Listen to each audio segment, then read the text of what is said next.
welcome.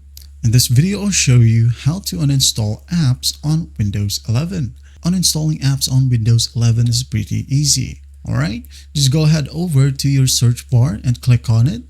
Yours might be different, it might be at the center. Just go ahead and click on the search function. Alright, now type in add or remove programs. Once done, hover your mouse into the best match right here, add or remove programs, which is a system setting. Just go ahead and click on it. Now this page will show. Now what we're going to do in here is just locate the particular app or software that you like to delete or uninstall. For example, I'm not using SAMP anymore. I'm going to locate it, which is right here. So in order to uninstall it, I'm going to go ahead over to the three dots right here. Click on the three dots, and as you can see, uninstall button is available.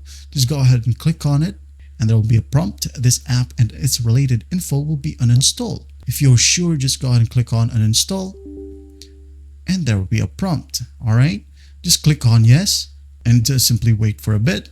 Now, as you can see here, there's a prompt again. Do you want to uninstall this particular software or app? I'm just going to hit on yes. Again, yes. All right, some apps doesn't require you to go all these processes. It just depends on the particular app. All right, I'm just going to wait for it to finish. All right, as you can see here, the process is done. I'm going to hit on OK.